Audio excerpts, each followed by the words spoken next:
नमस्कार बंधुरा आबार एक नतून भिडियोते तुम्हादेरके अनेकटा भालोबासा जानिये भिडियोटा शुरू करलाम। पुरीते आज के होच्छे आमादेर तृतीय दिन। आगेर दिन आमरा पुरीर समस्त साइट सीनगुलिके देखेछिलाम, माने बेश अनेक कटा साइट सीन देखे नियेछि। आर आजके आमरा जाच्छि अनेकटाई दूरेते। देखो पुरीते आसबो, समुद्रे स्नान जेमन करबो, जगन्नाथ देवके जेमन दर्शन करबो, तार संगे अवश्यई किन्तु कोणार्क मंदिर, उदयगिरी, खंडगिरी, बुद्ध बिहार एगुलिके ना देखले किन्तु ठीक कमप्लीट ब्यापारटा आसे ना, ताई ना बोलो। आर आजके किन्तु आमरा सेगुलिकेई देखते जाच्छि। चलो बंधुरा आजकेर टूरटा किन्तु खूब सुंदर होते चलेছে আর তোমরা কিন্তু পুরো ভিডিওটাকে দেখতে থাকো, আশা করছি ভালো লাগবে। বন্ধুরা আজকে আমাদের এই ট্যুরটার জন্য কিন্তু বুকিং করা হয়েছে এই গাড়িটিকে, আর এই সমস্ত ব্যবস্থাই কিন্তু আমাদের হোটেল থেকে করে দেওয়া হয়েছে। আর এই সমস্ত জায়গাগুলিকে ঘোরার জন্য অবশ্যই কিন্তু এই পুরীর এখান থেকে বাস ছাড়ে, মানে ওটিডিসি বাস ছাড়ে এবং লোকাল বাসও আছে, যার যেরকম সুবিধা সে কিন্তু সেরকমভাবেই যেতে পারে। আর ওটিসিটি বাসে করে গেলে ভাড়াটাও অনেকটা কম পড়বে, কিন্তু সমস্যা হচ্ছে তাড়াটা অনেকটা থাকে, মানে প্রত্যেকটা স্পটকে খুব একটা ভালো করে কিন্তু ঘোরা যায় না। কিন্তু প্রাইভেট কারে করে গেলে ভাড়া যেমন একটু বেশি নেয় অবশ্যই, কিন্তু ঘোরাটা কিন্তু খুব সুন্দর হয়, কারণ সময় নিয়ে ঘোরা হয়, অনেকটা সময় কিন্তু সুন্দরভাবে দেখা যায়। আর আজকে দেখো এখন আমরা ফার্স্টেই যাচ্ছি হচ্ছে গোল্ডেন বিচেতে, যেটা হচ্ছে পুরী থেকে খুবই কাছের আছে, মানে পুরীর বিচ থেকে খুবই কাছেই এই বিচটি আছে। তো চলো তোমাদের আশা করছি ভালো লাগবে। তো বন্ধুরা দেখো আমরা কিন্তু চলে এসেছি গোল্ডেন বিচেতে। আর গোল্ডেন বিচটা কিন্তু অবশ্যই খুব পরিষ্কার পরিচ্ছন্নতার জন্যই এটার নাম হয়েছে গোল্ডেন বিচ। আর তার সঙ্গে অবশ্যই সূর্যের ওই আলো যখন বালিতে পড়ে পরিষ্কার পরিচ্ছন্নতার জন্যই চকচকে লাগে, যার জন্যই কিন্তু এই বিচটার নাম হয়েছে গোল্ডেন বিচ।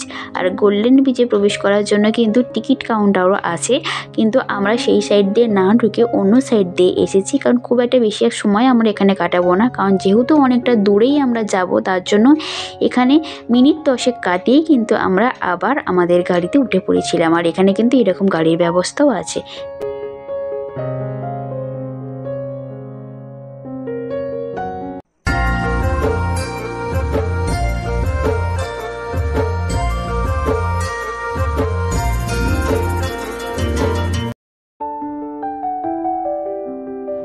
আমরা এখন এসেছি কোণার্ক মন্দিরেতে। পুরী থেকে কোণার্ক মন্দিরের দূরত্ব হচ্ছে 35 কিলোমিটার, আসতে 1 ঘন্টার মতো লেগেছে। বন্ধুরা এই কোণার্ক মন্দিরের অনেক কটা নামই কিন্তু আছে, যেরকম কোণার্ক মন্দিরের আরেকটা নাম কিন্তু সূর্য মন্দির বা সান টেম্পল। আবার অনেকে এই মন্দিরকে কালো মন্দিরও বলে, কারণ এই মন্দিরটি নাকি অভিশপ্ত। এই অভিশপ্ত মন্দিরটার গল্পই চলো তোমাদেরকে আজকে আমি শোনাবো। তো বন্ধুরা এই অভিশপ্ত মন্দিরে ঢুকতে গেলে কিন্তু আগে অবশ্যই টিকিট কাটতে হবে, টিকিট কেটেই কিন্তু ভেতরেতে প্রবেশ করা যাবে। তো ওপাশে তো বরমশাইরা টিকিট কাটার জন্য লাইন দিয়েছে, আর এ পাশে আমরা দাঁড়িয়েছিলাম। তো চলো যাওয়া যাক সেই কালো মন্দির বা সূর্য মন্দির বা সান টেম্পল বা কোণার্ক মন্দির। তো এই মন্দিরের রহস্য আজকে তোমাদেরকে আমি শোনাবো। আমি যতটা জানি, যতটা জানতে পেরেছি ততটাই তোমাদেরকে শেয়ার করব, তোমরা দেখতে থাকো।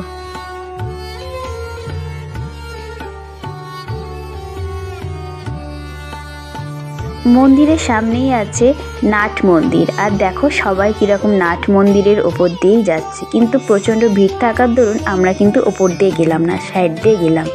এরমভাবেই তৈরি করা হয়েছিল মন্দিরটিকে, যে নাট মন্দির দিয়েই মন্দিরটিতে যেতে হবে। কিন্তু এখন যেহেতু মন্দিরটি প্রায় ভগ্নবশে, সেই জন্যই কিন্তু আর সেই রীতিনীতি সেরকমভাবেই কেউ পালন করে না, এখন শুধু দেখার জন্যই এটা আছে। বন্ধুরা এই একটা মন্দির যেটাতে ঠাকুরের কোনো মূর্তি নেই, কিন্তু মন্দিরটি আছে। ঠাকুরের মূর্তি না থাকার কিছু কারণও আছে, সেই সমস্ত কারণ তো তোমাদেরকে অবশ্যই শোনাবো। আর দেখো এইখানে এই যে বড় বড় চাকাগুলো দেখছো, এই বড় বড় চাকাগুলো কিন্তু এই মন্দিরটির 2 সাইডেই আছে। এক একটা সাইডে মোট 12টা করে চাকা আছে, আর প্রত্যেকটা চাকার ডিজাইন কিন্তু আলাদা। দেখলে মনে হয় এক, কিন্তু প্রত্যেকটা ডিজাইন যদি নিখুঁতভাবে দেখা যায় প্রত্যেকটা ডিজাইনই কিন্তু আলাদা আলাদা। তখনকার দিনে রাজারা সেরমভাবেই বানিয়েছিলেন। আর এই মন্দিরের প্রত্যেকটা কারুকার্য হচ্ছে খুঁটিয়ে খুঁটিয়ে দেখার মতো। এখানের যে ডিজাইনগুলো আছে সেই সমস্ত ডিজাইনগুলো হচ্ছে নর নারী দেব দেবী সবাইকে তুলে ধরা হয়েছে।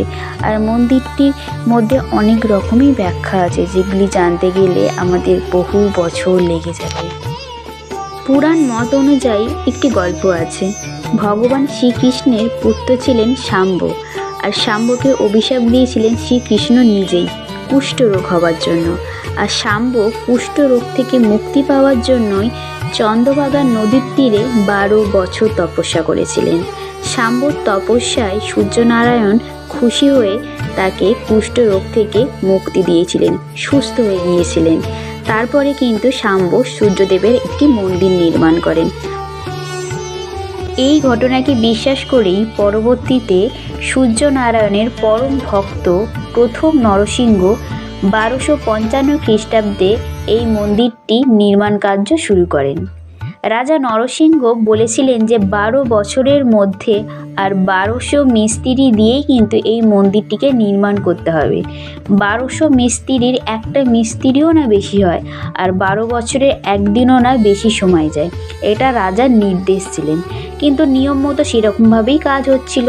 কিন্তু দুর্ভাগ্যবশত 12 বছর হতে আর একদিন মাত্র বাকি ছিল।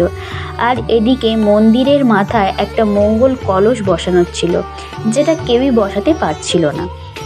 সেই সময় ওই মিস্ত্রিরই কোনো একটা ছেলে সেই মন্দিরের মাথায় মঙ্গল কলসটি বসায়, কিন্তু দুর্ভাগ্যবশত বাচ্চা ছেলেটি ভয় পেয়ে যায়, কারণ এখানে তো 1201 হয়ে গেল। তখন সেই বাচ্চা ছেলেটি নিজেকে বাঁচাতে বা মিস্ত্রিগুলিকে বাঁচাতে ওই মন্দিরের মাথা থেকে চন্দ্রভাগা নদীতে ঝাঁপ দিয়েছিলেন, যার ফলে এই মন্দিরটি অভিশপ্ত হয়ে আছে, এটা অনেকে মনে করেন। মন্দিরে থাকা এই যে চাকাগুলো আমাদের কিন্তু 12টা মাসকে বোঝায়, সেই হিসাবেই কিন্তু এটিকে নির্মাণ করা হয়েছিল। এবং এই মন্দিরটি হচ্ছে সূর্য মন্দির। সূর্যের কিরণ এই মন্দিরের ঠিক এই কাঁটাগুলোতে এমনভাবেই পড়ে, তখন ঠিক সময় নির্ণয় করা হয় কটা বাজে, সেই হিসাবেও কিন্তু তৈরি করা হয়েছিল।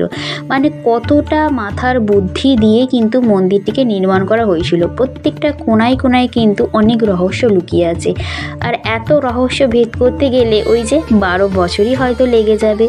আর আমরা অল্প সময়ের মধ্যে তো আর সবটাকে বার করতে পারবো না, শুধু চোখ দিয়ে দেখতেই পারবো। আর এই যে জায়গাগুলো কী হিসাবে তৈরি করা হয়েছে কেউ বলতে পারছে না। ওই যে সবটাই মানুষের কাছে অজানা, মানুষ শুধু এখন চোখ দিয়েই দেখবে। এই যে শিল্পটা, এটা কিন্তু পুরোটাই পাথরের। এখানে না আছে কোনো বালি সিমেন্ট লোহা, পাথর কেটে কেটে পাথরকে খোদাই করে করে এত সুন্দরভাবে ডিজাইন করা হয়েছে। আর এই মন্দিরটা আনুমানিক 800 থেকে 1000 বছর।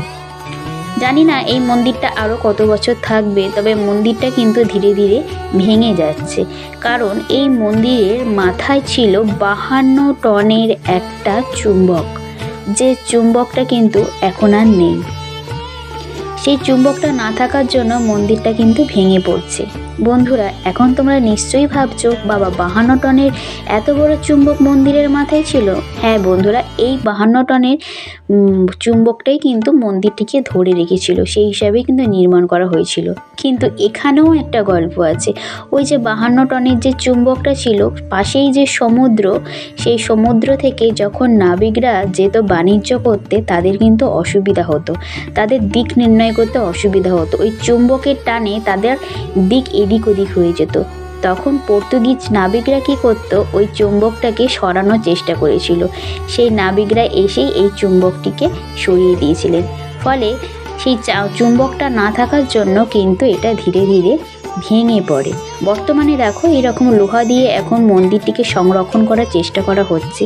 জানি না আদৌ আরও কত বছর থাকবে, ধীরে ধীরে ভেঙে ভেঙে পড়ছে। আর দেখো, এই হচ্ছে মন্দিরের দরজা। এই মন্দিরটার মোট 3খানা দরজা আছে, আর 3টে দরজাই কিন্তু বন্ধ। এই মন্দিরে কিন্তু কোনো দেবতা নেই। বন্ধুরা, 1200 মিস্ত্রি যখন এই মন্দিরটিকে নির্মাণ করছিলেন তাদের জন্যই কিন্তু এই কুয়োটা তৈরি করা হয়েছিল। এই কুয়োর জলই কিন্তু তারা খেতেন, কারণ তাদের মন্দির চত্বর থেকে বেরোনোর কোনো পারমিশন ছিল না। আর এই হচ্ছে মন্দিরের প্রথম দরজা, যেখানে সূর্যের প্রথম আলো এই দরজায় এসে পড়ে, যার জন্যই কিন্তু এই মন্দিরটার নাম হয়েছে সূর্য মন্দির। সূর্যের প্রথম আলো দরজা ভেদ করে কিন্তু পুরো ঠাকুরের গায়ে পড়ারই কথা ছিল, কিন্তু আদৌ সেটা ঠাকুরের গায়ে পড়তো কিনা অজানা আছে, কিন্তু এখনও মন্দিরের গেটে গিয়েই পড়ে। তো আজকের এই কোণারক ভ্রমণটা তোমাদের কেমন লাগলো অবশ্যই জানিও, আর আমি যতটা জানি ততটাই তোমাদেরকে বললাম। আশা করছি ভালো লেগেছে। চলো এবার পরবর্তী আমরা কোথায় যাই সেইটা তো তোমাদেরকে দেখতেই হবে, তার জন্য তো পুরো ভিডিওটাতে চোখ রাখো।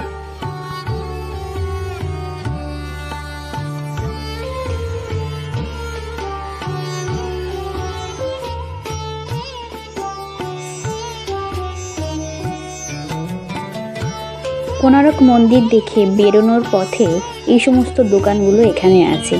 এখানে সমস্ত রকমেরই কোণারক মন্দিরের ফটো এবং সেখানের এইরকম পাথরের তৈরি ছোট ছোট মন্দির এবং ব্যাগ, আরও নানা রকম জিনিস, শাঁখ শাঁখা, যেরকম জিনিস বিক্রি হয় সবই কিন্তু হচ্ছে। তবে আমি দেখেছি, কিছুই নিইনি ওখান থেকে, চাইলে তোমরা নিতে পারো। চলো এবার যাওয়া যাক আরও দূরে। বন্ধুরা, এবার আমরা যাচ্ছি ধৌলিগিরিতে, অর্থাৎ ধবলগিরি পাহাড়েতে। আর এই ধবলগিরি পাহাড় এক ইতিহাসের সাক্ষী হয়ে আজও দাঁড়িয়ে আছে। ভাবছেন তো আমি কোন ইতিহাসের কথা বলছি? আমি কলিঙ্গ যুদ্ধের কথা বলছি, যে যুদ্ধ এই ধৌলিগিরি পাহাড়ের নিচেই হয়েছিল। সেই বিস্তীর্ণ এলাকাতেই লক্ষ লক্ষ সৈনিককে নিয়েই কিন্তু এই যুদ্ধ হয়েছিল সম্রাট অশোকের সঙ্গে কলিঙ্গ রাজার।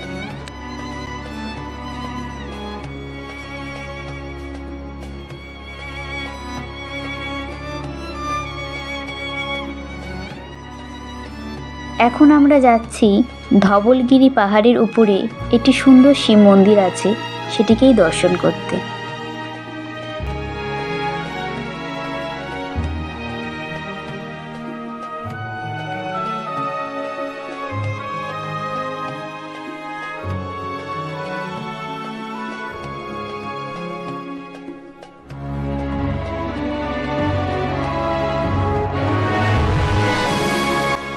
ওই দূরে দেখা যাচ্ছে দায়া নদী, আর এই দায়া নদী নাম আমরা কিন্তু সবাই শুনেছি। কলিঙ্গ যুদ্ধে একটা অন্যতম ঘটনা, এই দায়া নদীর জল কিন্তু রক্তে লাল হয়ে গিয়েছিল। এরকম রক্তক্ষয়ী যুদ্ধ ইতিহাসের বুকে কিন্তু আর হয়নি। এই যুদ্ধের ফলে ওই নদীর জল কিন্তু সম্পূর্ণ লাল হয়ে গিয়েছিল, আর সম্রাট অশোক নিজেই দেখে ভয় পেয়ে গিয়েছিলেন যে তিনি এমন এক যুদ্ধ করেছেন যে যুদ্ধে মানুষের এত বিপুল পরিমাণে ক্ষতি হয়েছে, চারিদিকে শুধু হাহাকার কান্না।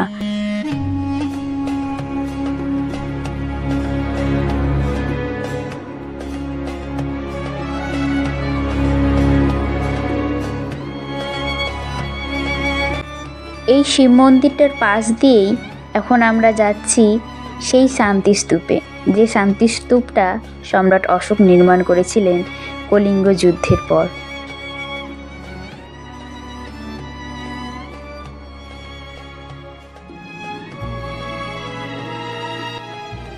এই হলো সেই শান্তিস্তূপ যা কলিঙ্গ যুদ্ধের ভয়াবহ ফলাফলের পরে সম্রাট অশোক নির্মাণ করেছিলেন। আর এই স্তূপের মাথায় আছে 5টি ছাতা, যে 5টি ছাতা বৌদ্ধ ধর্মের 5টি দিক তুলে ধরে: জ্ঞান, দয়া, ধৈর্য, উদারতা আর ক্ষমার প্রতীক। এই 5টি ছাতাকে সেই হিসাবেই তৈরি করা হয়েছে। 261 খ্রিস্টপূর্বাব্দে এই জায়গাটাতেই কিন্তু কলিঙ্গ যুদ্ধ হয়েছিল। সেই সময় কলিঙ্গ রাজ্য ছিল এক বিশাল শক্তিশালী রাজ্য, যাকে অন্যান্য রাজ্য কেউই পরাজয় করতে পারত না। সম্রাট অশোকই একমাত্র এই কলিঙ্গ রাজ্যকে পরাজয় করেছিলেন, কিন্তু এই পরাজয়টা অতটাও সহজ ছিল না। তার জন্য লক্ষ লক্ষ সৈনিককে মরতে হয়েছিল। তার ফলেই কিন্তু কলিঙ্গ রাজ্য জয় করতে পেরেছিলেন। সম্রাট অশোক কলিঙ্গ রাজ্য জয় করার পর এতটাই ভেঙে পড়েছিলেন যে তিনি এই জয়টা কিন্তু চাননি। তিনি রাজ্য চেয়েছিলেন, চারিদিকে শুধু মৃত মানুষের লাশ আর রক্ত। আর এই যুদ্ধের পরেই কিন্তু সম্রাট অশোক সম্পূর্ণভাবে যুদ্ধ ত্যাগ করেন, কারণ এত ভয়াবহ যুদ্ধ আর কখনো হয়নি, এত ক্ষতি কখনোই হয়নি। সেই জন্যই কিন্তু সম্রাট অশোক বৌদ্ধ ধর্ম গ্রহণ করেছিলেন। এটা আমরা সবাই কিন্তু ইতিহাসে পড়েছি।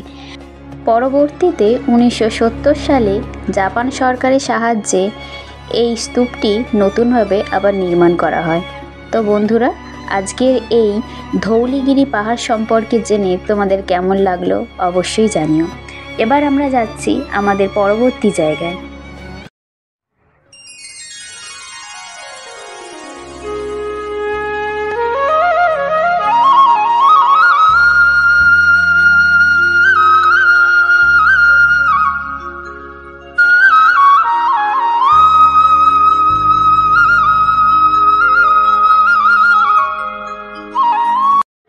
এখন আমরা এসেছি উদয়গিরি ও খণ্ডগিরি দেখতে। আর এই উদয়গিরি আর খণ্ডগিরিতে আসতে গেলে অবশ্যই কিন্তু টিকিট কাটতে হবে। টিকিট এখানে লাইন দিয়েও কাটা যায় এবং অনলাইনেও কিন্তু কাটা যায়। বন্ধুরা, আমরা কিন্তু এখন যাচ্ছি খণ্ডগিরিতে।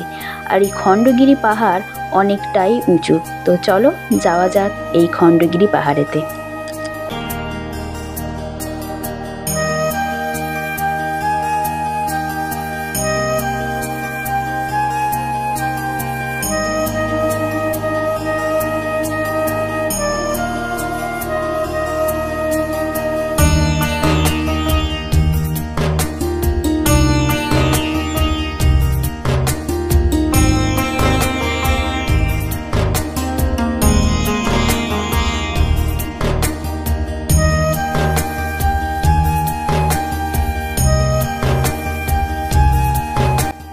খণ্ডগিরি পাহাড়ে মোট 15টা গুহা আছে। আর এই গুহাগুলোতে জৈন সাধুরা থাকতেন। খ্রিস্টপূর্ব 200 বছর আগে কলিঙ্গ রাজা এই গুহাগুলো নির্মাণ করেছিলেন পাথর কেটে কেটে, মানে পাথরের মধ্যেই এই গুহাগুলো আছে। এখানে কিন্তু কোনো সিমেন্টের ব্যাপার নেই। কিন্তু পরবর্তীকালে এই যে সিঁড়িগুলো, এগুলো হয়তো তৈরি হয়েছে এগুলো মানুষের ওঠার জন্য, কিন্তু এই গুহাগুলো কিন্তু সেই তবেকারই বানানো। আর এখনও কিন্তু এগুলো আছে। তবে এখন কিন্তু সরকার থেকে জিনিসগুলোকে সংরক্ষণ করার চেষ্টা হয়। আর এই পাহাড়ের মাথাতেই আছে একটা জৈন মন্দির। দেখো বন্ধুরা, এখানেও কতগুলো এরকম গুহা আছে। আর এই গুহাগুলোকে পুরোটাই বন্ধ রাখা হয়েছে, কারণ এগুলোকে সরকারি দিক থেকে সংরক্ষণ করা হচ্ছে। দেখো কত মানুষের সমাগম এখানে। আর এরপরে কিন্তু আর সিঁড়ি নেই, মানে কিছুটা সিঁড়ি, তারপর কিছুটা পাথর, এরকম করে। আর এটা এতটাই উঁচু, আমি সাজেস্ট করব কোনো বয়স্ক মানুষ কেউ না এখানে আসে, কারণ এমনভাবেই এখানে উঠতে হচ্ছে যেটা অনেকটাই রিস্ক। পাথরে পাথরে পা দিয়ে দিয়ে কিন্তু উঠতে হচ্ছে, এবং সরু সরু জায়গা, কোথাও কোথাও এদিক থেকে ওদিকে যেতে হচ্ছে। তো বন্ধুরা, এটা কিন্তু খুবই সুন্দর একটা জায়গা। তো চলো যাওয়া যাক।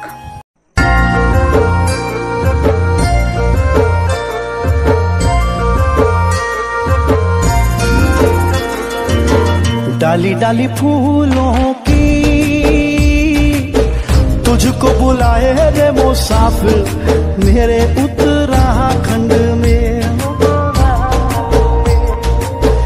बादलों की ओर के ओढ़नी वादियां गीत सुनाए मीठे मीठे मेरे उत्तराखंड में। हो पिजोरे मेरे पहाड़ को, हो पिजोरे मेरे पहाड़ को। ठंडो पानी ठंडो पानी ठंडो पानी ठंडो पानी। हो पिजोरे मेरे पहाड़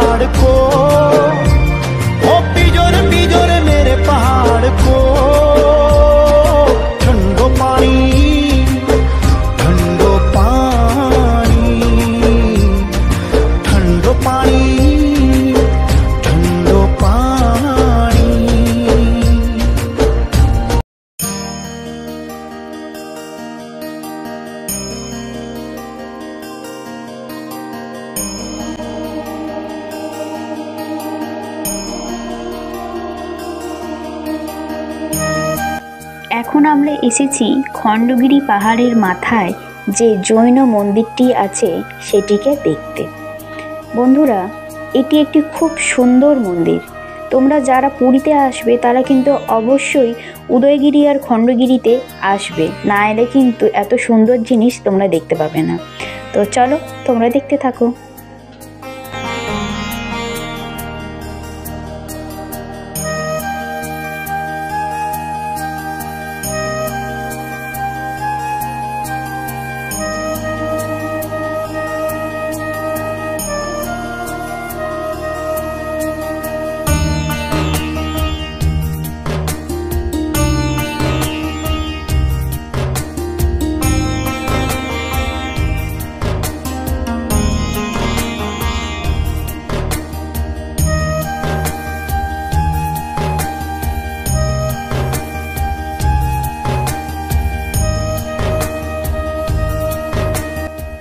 দেখো বন্ধুরা, খণ্ডগিরি থেকে উদয়গিরির ভিউটা কত সুন্দর লাগছে, তাই না?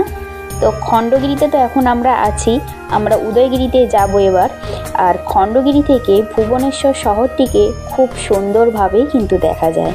এখান থেকে কিন্তু ভুবনেশ্বর এয়ারপোর্টটাকেও খুব সুন্দরভাবেই দেখা যায়।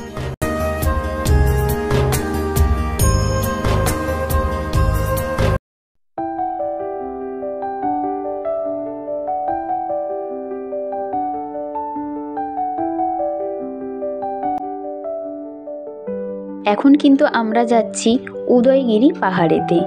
আর এই উদয়গিরি আর খণ্ডগিরি কিন্তু একটা সময় একটাই পাহাড় ছিল, নাম ছিল উদয়গিরি। কিন্তু বর্তমানে এই দুই পাহাড় কিন্তু ভাগ হয়ে গেছে, মাঝখানে আছে একটা রাস্তা। কেন জানো তো? কারণ এই যে উড়িষ্যাতে যে সমস্ত মন্দিরগুলো আছে সেই সমস্ত মন্দির নাকি এই পাহাড়ের পাথর থেকে তৈরি হয়েছিল। ফলে পাথর কাটতে কাটতে কাটতে কাটতে দুই পাহাড়ের মাঝখানে একটা রাস্তা হয়ে যায়, ফলে দুটি পাহাড় দুদিকে হয়ে যায়। আর এখন নাম হয়েছে, একটার নাম উদয়গিরি, একটার নাম খণ্ডগিরি। আর এখন আমরা যাচ্ছি উদয়গিরিতে।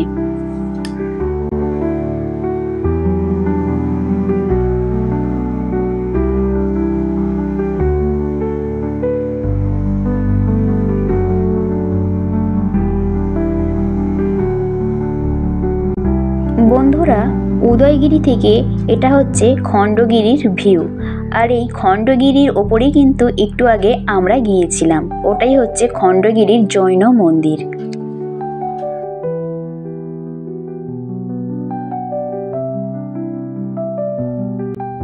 খণ্ডগিরির মতো উদয়গিরিতেও কিন্তু গুহা আছে, আর এখানে গুহার সংখ্যা হচ্ছে 18টি।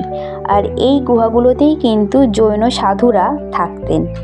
আর এই গুহাগুলো কিন্তু তখনকার দিনে কলিঙ্গ রাজা নির্মাণ করেছিলেন। আর দেখো বন্ধুরা, আজও কিন্তু এই গুহাগুলো আছে, আর সমস্ত মানুষরা কিন্তু দেখতে আসছে। সরকার থেকে এগুলোকে কিন্তু সংরক্ষণ করার চেষ্টাও হচ্ছে। এই গুহাগুলিতে জল নিকাশির ব্যবস্থাও সুন্দরভাবে করা আছে। কথা বলতে বলতে আমরা এখন যাচ্ছি উদয়গিরির উপরেতে। তো চলো যা যাক উদয়গিরির উপরেতে।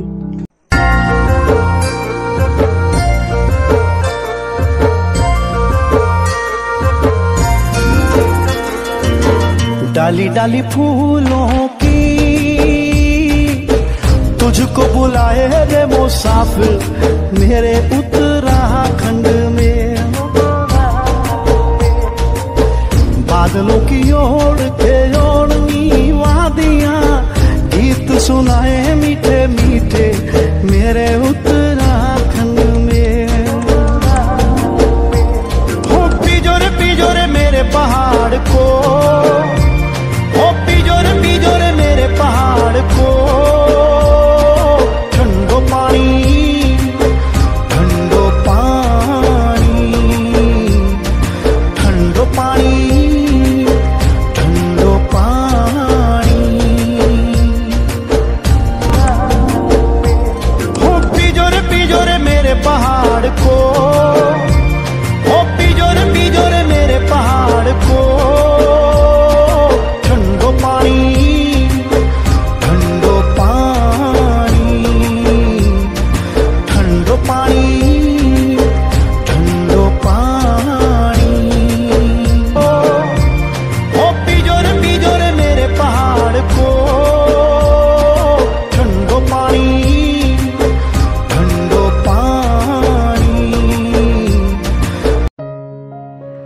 এখন উদয়গিরি দেখে নিচের দিকে নামছি। আর এই মুহূর্তে কিন্তু অনেকটাই বেলা হয়ে গেছে।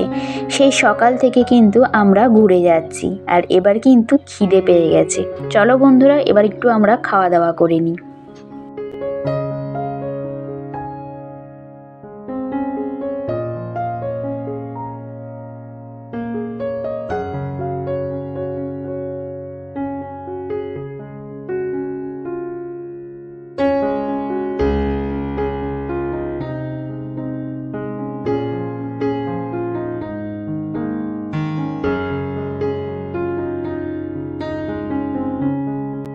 খাওয়া দাওয়া কমপ্লিট করে এবার এসেছি আমরা নন্দনকানন দেখতে।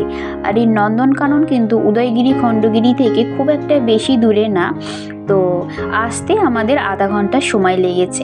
আর এই নন্দনকানন কিন্তু 5টার মধ্যেই বন্ধ হয়ে যায়। তো চলো নন্দনকাননের ভেতরে এবার যাওয়া যাক।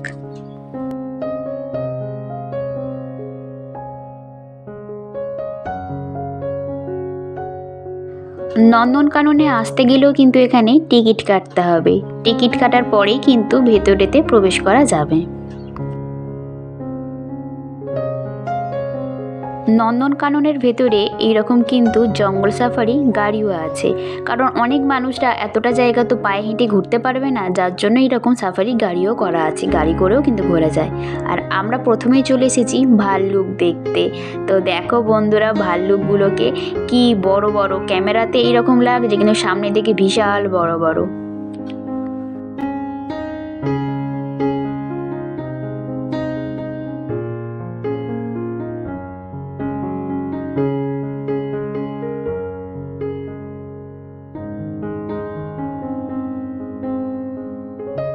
এখন নন্দনকাননে আছি।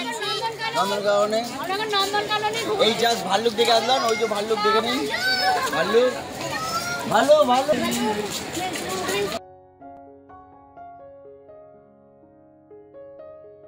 এখন এসেছি আমরা চিতাবাঘ দেখতে। তো বাঘটা কিন্তু শুয়েছিল আর তারপরেই উঠে পড়লো, আর এখন উঠে যাচ্ছে তারই আর একটা মনে হয় বন্ধুর কাছে।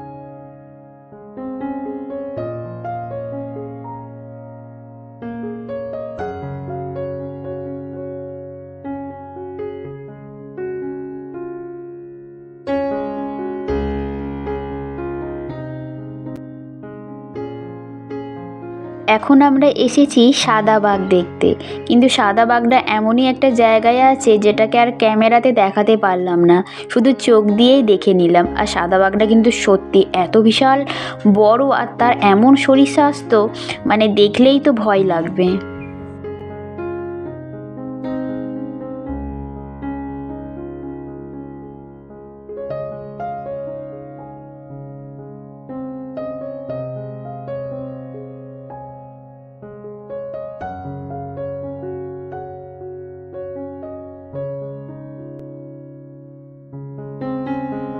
এই দেখো বন্ধুরা, বাঘ কিন্তু এখানেতে মাংস খাচ্ছে।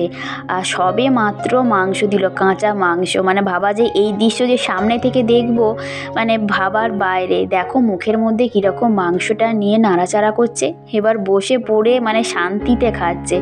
আর মানুষজন তো এটা দেখার জন্যে মানে লাফালাফি করছে।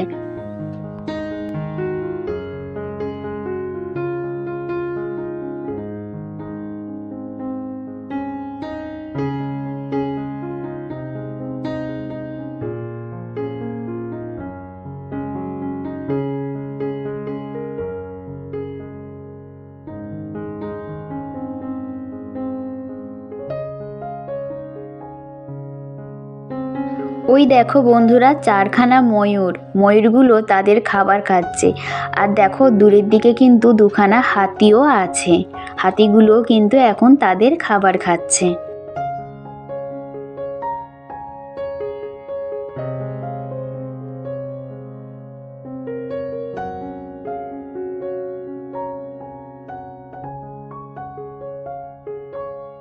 আর এই জায়গাটাতে দেখো বন্ধুরা কতগুলো কুমির একসঙ্গে শুয়ে আছে।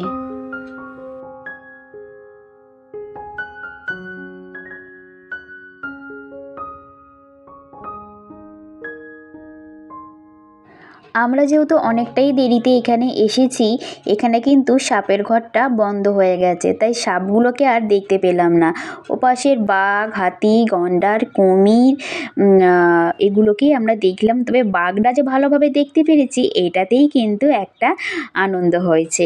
তো ঘুরতে ঘুরতে এখন সন্ধে হয়ে গেছে, আর এখন আমরা এসেছি আর একটা শিবের মন্দিরেতে। তবে এটা কিন্তু লিঙ্গরাজ মন্দির নয়, কারণ লিঙ্গরাজ মন্দিরেতে কোনোভাবেই মোবাইল অ্যালাউ নেই। এটা হচ্ছে আর একটা শিব মন্দির, এখানেতে কিন্তু প্রচুর পরিমাণে সাপের মূর্তি আছে।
এই মুহূর্তে কিন্তু অনেকটাই রাত হয়ে গেছে, আর আমরা কিন্তু এখন আমাদের হোটেলেতে ফিরে যাচ্ছি। আজকে সারাটা দিন খুব ভালো কাটলো, কত জায়গা ঘুরলাম আর তোমাদেরকেও জায়গাগুলোকে দেখালাম। আর আমার ভিডিওটা তোমাদের সকলের কেমন লেগেছে সেটা অবশ্যই কিন্তু জানিও, আর আমার চ্যানেলটিকে সাবস্ক্রাইব করো, যাতে যাতে প্রথম ভিডিও এলেই তোমরা দেখতে পাও। তো বন্ধুরা চলো আজকের মতো এখানেই, দেখা হচ্ছে আবার একটা সুন্দর ভিডিওতে। তোমরা ততদিন ভালো থেকো, সুস্থ থেকো, টাটা।